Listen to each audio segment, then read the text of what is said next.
There, Yeah, we are live. You're so good. You're good to we go. better have all this preamble in here because will be some people You're listening live in. on YouTube. I don't care to that. We ready to go? Yeah. Let's call the meeting to order. We're assuming that they're not coming, right? Okay. Good morning. Nice to see you there. I'd like to declare the meeting of February 8th, 2023 is open and come to order. Our committee today consists of Mr. Barry Boyce, Ward 5, Chris Bishop, and Gerald T. Walker III. So this is a public hearing to hear one application for minor variance to the municipality zoning bylaw. It's the committee's responsibility to consider all the information received to date regarding the requested variance and to hear and consider any comments or questions provided by the applicant, who I don't think is going to be coming. So any variances granted must meet 4 tests, fairly clearly combined in the Planning Act, must be minor in nature, desirable for the property development of the land, comply with the general intent of the official plan, and comply with the general intent of the zoning bylaw. Anyone wishes to have a copy of this decision, please notify the township in writing, and it'll be looked after. Does anyone have any conflict of interest with this particular application? Answer being no. Okay. Anybody who's pre-registered would have an opportunity to present or ask questions about the proposals. Direct your questions and comments to the chair. Each registered person, do you have anybody that's speaking? There's no Anyway, they registered have 5 minutes and then Danielle will shut you down.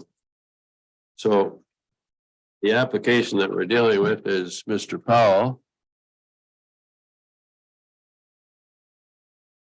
1494 Curry Road, Halliburton Lake. Yeah, do the resolution for minutes first. Okay, someone move and someone second the minutes of the Committee of Adjustment meeting January 11 be adopted as presented. Moved by Barry Boyce. Seconded by Chris Bishop. All in favor? Carried.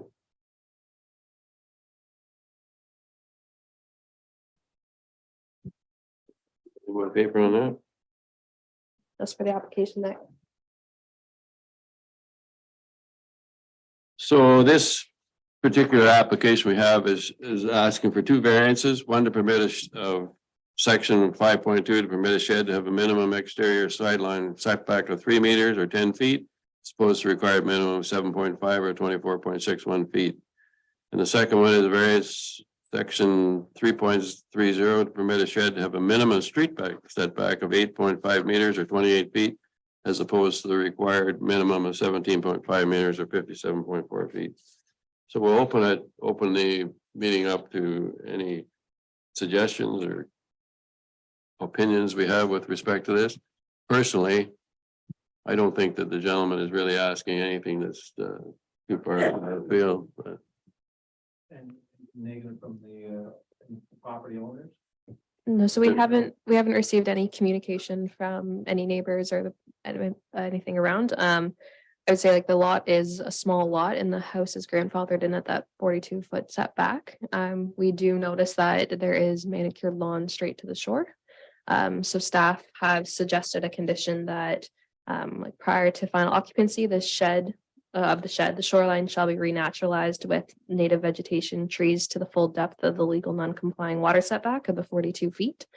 The applicant shall submit a revegetation plan to the municipality for review, and no maintenance management approach shall be applied, just to ensure that there is no erosion and to protect the shoreline. And he has to take down that shelter. Yes, so there is another condition. So they have to submit confirmation from Ontario Land Surveyor that the shed meets the granted setbacks, as well as prior to the pouring of footings that the shelter logic, which is that tarp structure, is to be removed. I say we, unless anybody, go ahead, Jerry. Just a question on the revegetation. You mentioned, something about to the way the bylaw reads. Yes. Now, are we just talking the 3 meter setback or, planting strip? Or what are you talking? So just natural vegetation, so it means like implanting, like leaving the grasses, not cutting the lawn. Yeah, So they will be able to still have, like, depending on the planting strip, it's usually about 5 meters around development or 3 meters around development and have a path to the lake. But just to make sure the rest of it maintains vegetated and not so I manicured. guess really what my question is, is this a bylaw that is in place? And how is it described? Like, Yeah, I'll get the definition for you if you want, or unless Jeff knows off the top of his head. Well, what? like I'm just wondering, are we curious in this condition? Jeff can't hear you. Sorry, so my question is on this vegetation requirement. What actually is it? Are we talking planting 40 trees and Not that shrubs? many. That's what my question is. Is it natural trees? Is it 3 meter strip, planting strip? What really is required? Well, actually, what he's got now is in front of his boathouse, isn't it? If anybody There's wants, grass if right down to the lake. anybody wants to have a better look, I don't. Yeah, I saw the picture and he does have So trees and grass. there is trees and grass, but it is manicured straight to the lawn. Right. So Jeff and I brought this condition up just to be able to make sure that they maintained the vegetation that was there, as well as implement new shrubs. So Jeff, do you want to expand on it a bit? Yeah, I don't think that's asking too much. No, I don't believe it is either, but I'd like to know the description. Like, are we asking these people to plant a bunch of trees or is it a planting strip or what particular is it? As long as you get some vegetation there. Well, that's what I'm not clear of. Yeah. Because I've been involved in a situation where we had to plant 40 trees.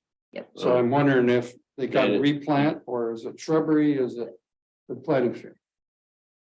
Well, I Jeff? don't think he's looking for trees, he's just looking for something like, the problem is with this boathouse up here, isn't that where it is?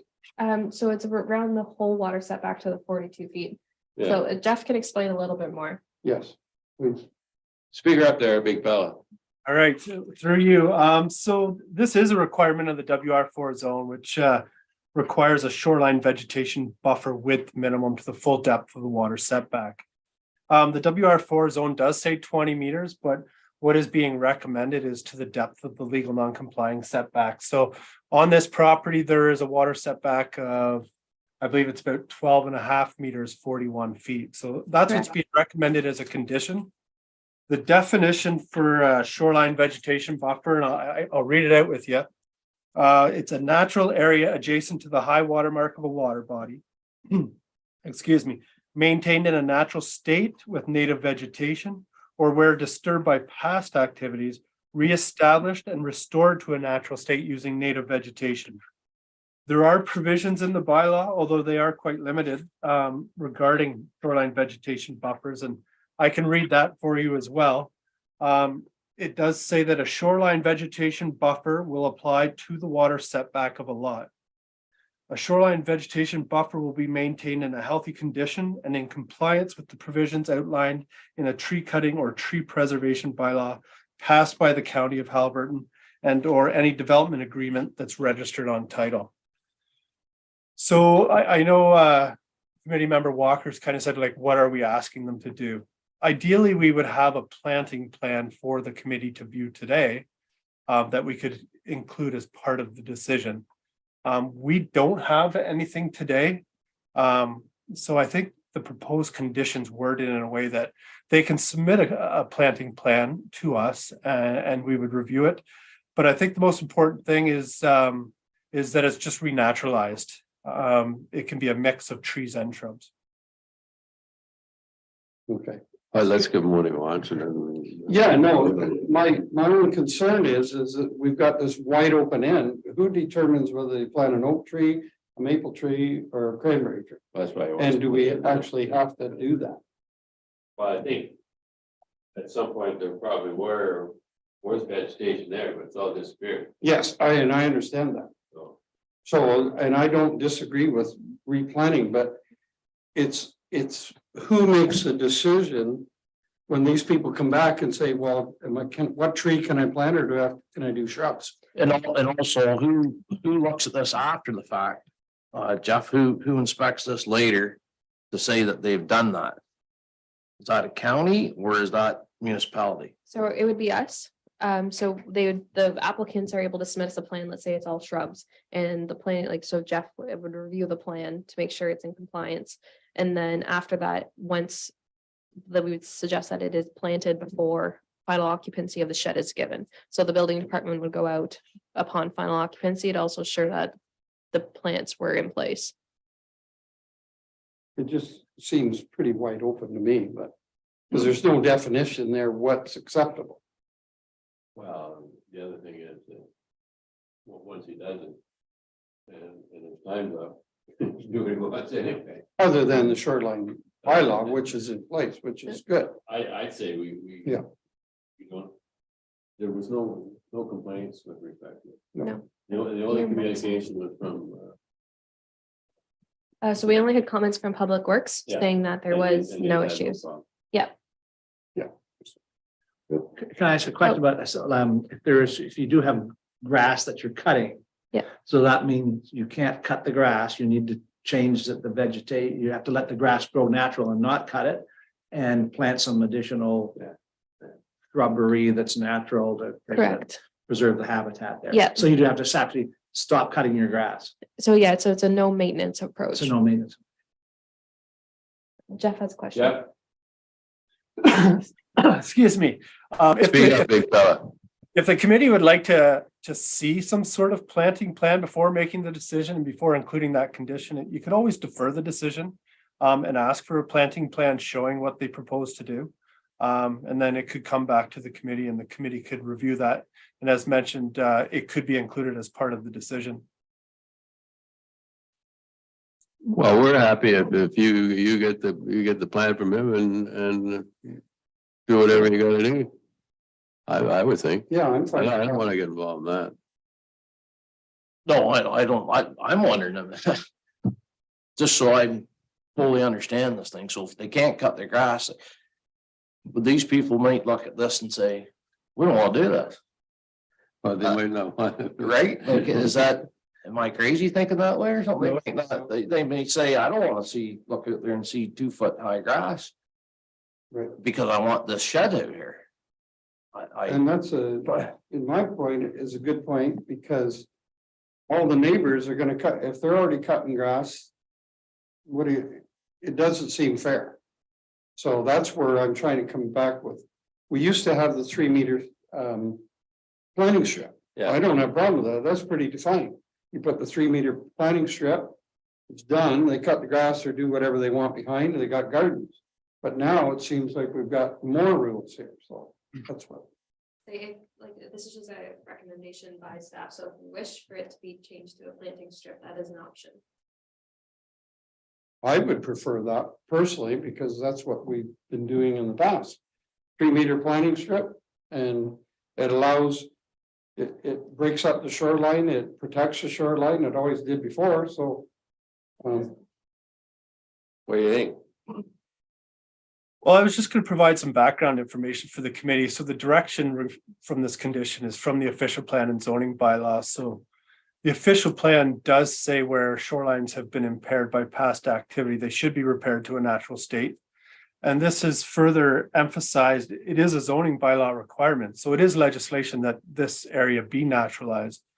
I know Committee Member Walker talked about the planting strip.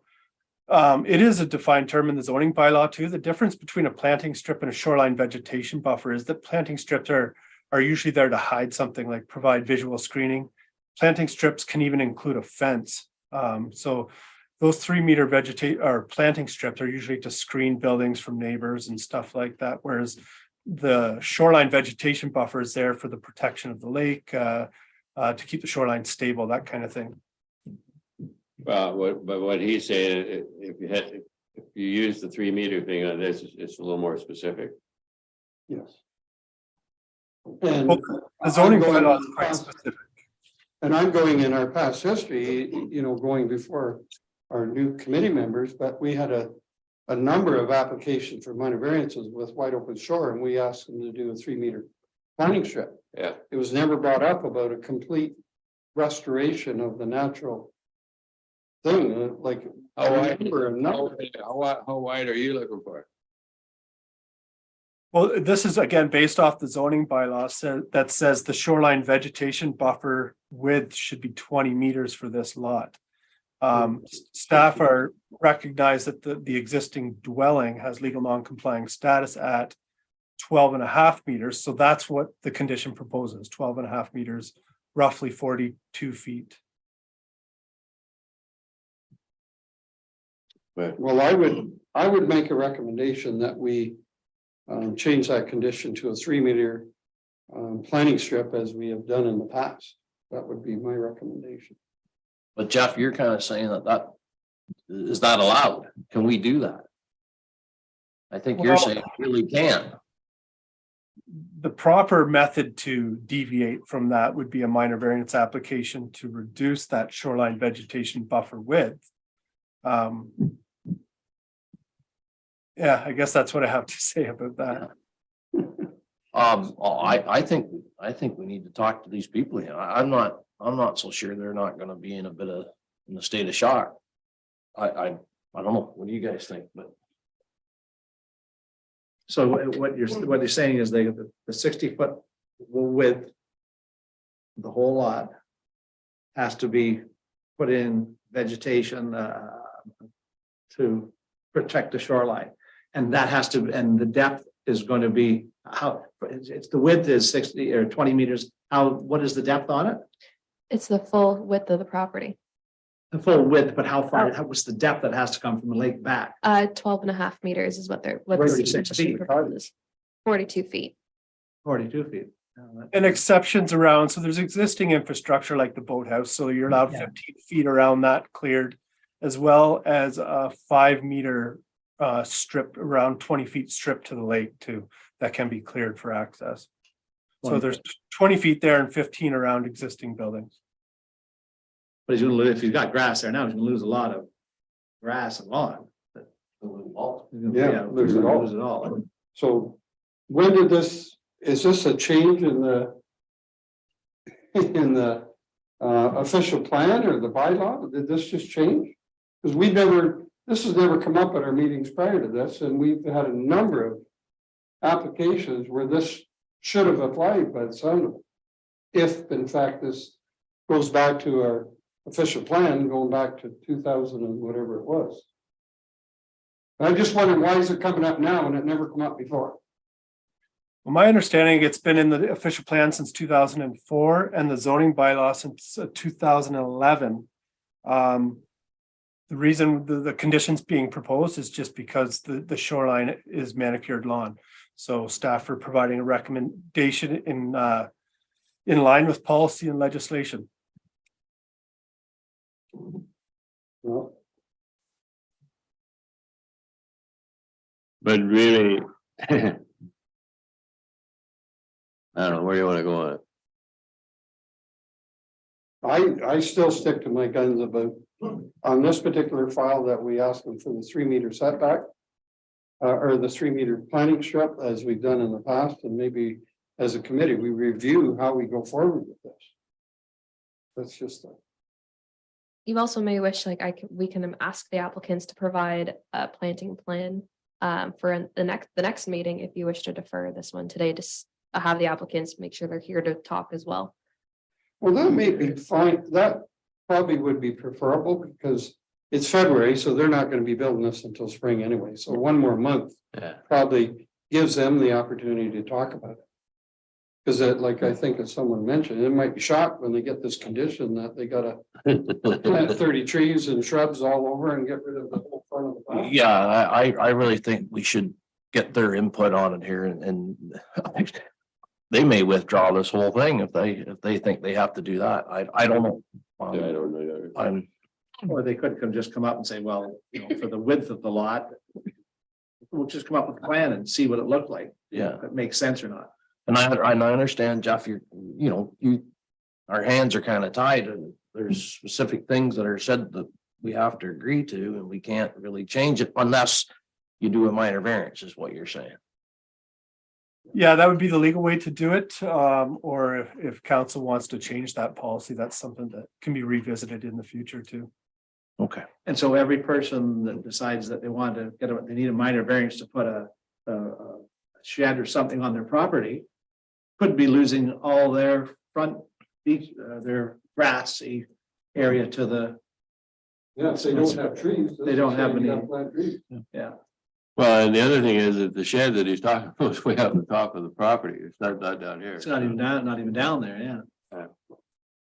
Well, I guess, So if like, I'd make a motion that we defer with defer this file until March, until we see about have a conversation with the applicant, so they're aware of this condition. have them come up with Yeah, a plan. Second by Barry. Yep. Well, what we're gonna do is defer both the applications. Pending some Consultation. discussion with respect to the applicant. Fair enough? Does Okay, that make so sense to you? following variance is requested for construction of a shed in the property WR4 zone, variance to permit a shed to a minimum exterior sod line setback of 3 meters or 10 feet. As opposed to required at 7.5 or 24.61 feet. Deferred. Pending communication with the applicant with respect to what exactly we want to do. And same thing with section 3.30, permit a shed have minimum street setback of 8.5 meters or 28 feet as opposed to require minimum of 17.5 meters or 57.4 feet is deferred.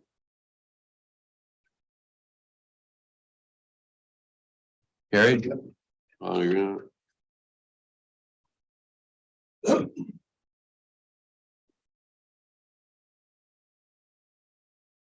We're all done. Mhm. Need a mover and a seconder to adjourn the meeting. Chris? Jerry? Everybody got their name in the minutes. Be dissolved the meeting now, adjourn at 11:25 AM. Carried.